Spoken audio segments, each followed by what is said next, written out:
to see where your network stands relative to others. And then you can do two things here. We always talk about taking unnecessary variation out of the system. Well, you're looking at it in the red. How do you get from the red to the gray?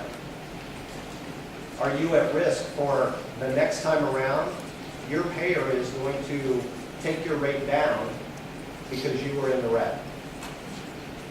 And then over here, what is the other thing we always talk about? If I'm the innovator, if I'm doing a better job and hold costs down, what happens? I just get paid less, and the insurance company puts the money in their pocket. So the 5 plans have committed that for the providers in the green and blue, they'll actually give that money back to the provider as an incentive to keep quality high and price low. Now, not everybody in the green gets this payment. You see there are some blue bars there. There are also some quality metrics. And if you don't meet the quality metrics, you are not eligible for the cost share. So it is a combination of both meeting a minimum cost metric and being below a price. And then there's a limit to how low we'll go. I mean, we don't want somebody to just not provide the service. So the gain sharing has a lower limit, and below that there is no gain sharing. This is a complicated picture, but I believe this is what folks are going to be talking about this next year if the 5 largest health plans in Ohio start doing this. For example, asthma acute exacerbation, we had a really interesting process where we ran actual Medicaid data on this. And on the left, there were 2 institutions that were nearly a third higher than everybody else. And when we checked, 100% of their asthma exacerbations were admitted to the hospital. Well, right there you can see that's a different choice than most other providers are.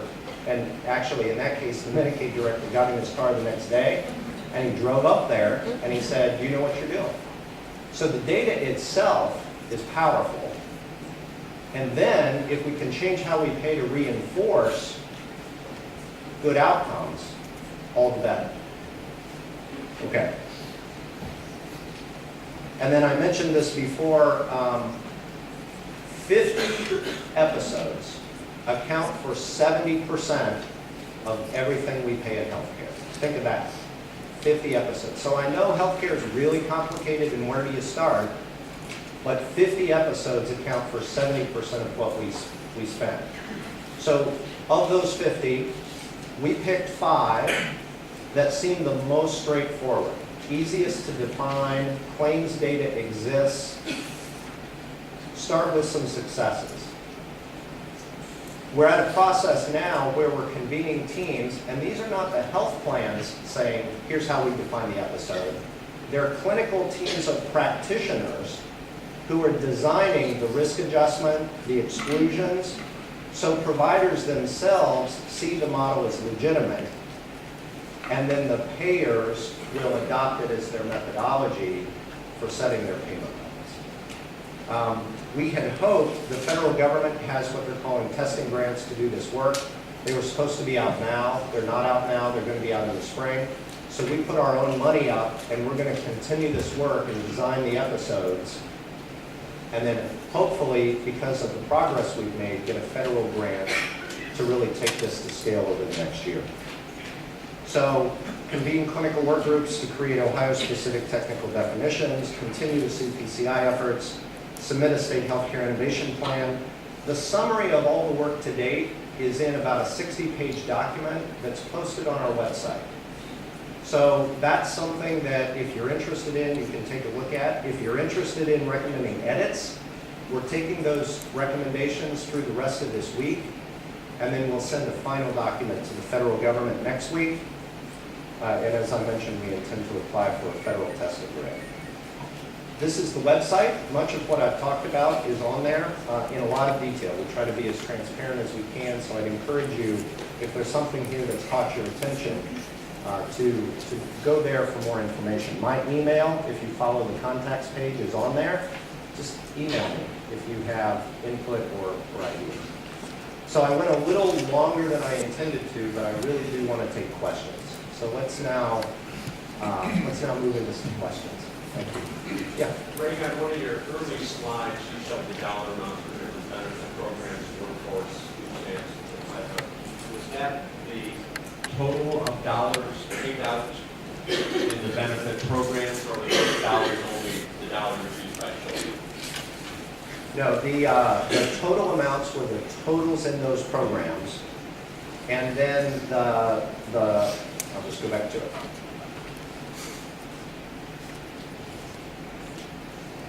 So the numbers in black there are total spending in those areas. So for example, adult employees in the state of Ohio, their health coverage is caught in that $22 billion. But then if you pull out the part that's for kids in all of those areas and add it up, it adds up to about $18 billion. Yeah. Yeah. I think if you go forward to the spending per beneficiary for healthcare by state, there are two states that kind of stood out to me, Massachusetts and Arkansas, two states where there's been some experiments around healthcare delivery. And I was wondering if there's anything we can learn from those that you're trying to implement now. Yeah, absolutely. The question is around learning from other states. And, you know, I didn't know it at the time, but I had this great opportunity through consulting prior to coming on board with the governor's office. What I was doing was writing for the Commonwealth Fund on best practices in state health policy. So I was interviewing most of these states on what they were doing and had kind of a list of things that really seemed to be working. So when we came into office, we did not try to be original and come up with some new Ohio plan. We tried to assimilate a combination of things that were already in play that really seemed to be working. So partly I'd answer your questions and say much of what we're doing comes directly from the experience of those other states. And that was at a point in time, and now as we go forward, we're constantly engaged with those states trying to understand what they're doing. I mean, Massachusetts, they're fully covered, but they're high cost. Each state has a very different kind of dynamic. You know, you want to be Utah, right? Utah is very low price and very healthy. They're the fourth bar over. But if you think about that, don't drink, don't smoke, mountains to climb. There's a lot about Utah. You know, Ohio, mashed potatoes. You know, so there are certain things about a place that just are going to orient you one way or the other. But I got to say, if you want to stay focused, poverty is what to focus on, because poverty is highly correlated to negative fill in the blank, education, health, whatever it is. So Ohio is not among the poorest states, but the combination of our demographics, our age, right. Yeah. The outline you've given addresses policymakers, providers, payers. Could you talk about how to bring the consumer into this in such a way that they also participate in either the structure of things or the incentivizing that you've mentioned? Yeah, absolutely. The role of consumers and patients. On the modernized Medicaid side, everything we did there, we had an internal team and we had an external team. And in every case, the external teams represented consumers, patient advocates, who assisted in the design of those reforms. So in everything we do, we have a process. Partly, sometimes it's required by the federal government, but we get better results when we involve people that way. So it's routine for how we do this. In payment innovation, the one thing I would say is what I've talked about here is changing the dynamic between the payer and the provider to reward the outcomes everybody wants to see, that the payer and the provider. And that, by the way, is very good for the patient. But it's kind of occurring behind the curtain in the financial world. Yeah. In addition to that, there's a whole other track related to benefits around things like value-based insurance design, Or you can use the same concepts of financial incentive to get consumers more engaged or to reward good behavior. And that's something that we have not done a lot of yet. There is more activity on the commercial side than we have done on the state side. But that is one area that we're talking about. How do we get more into that area? Yeah. Thank you for your presentation. I wanted to ask you a question that came out of the proposed SGR fix at the federal level and ask your perspective at the state level.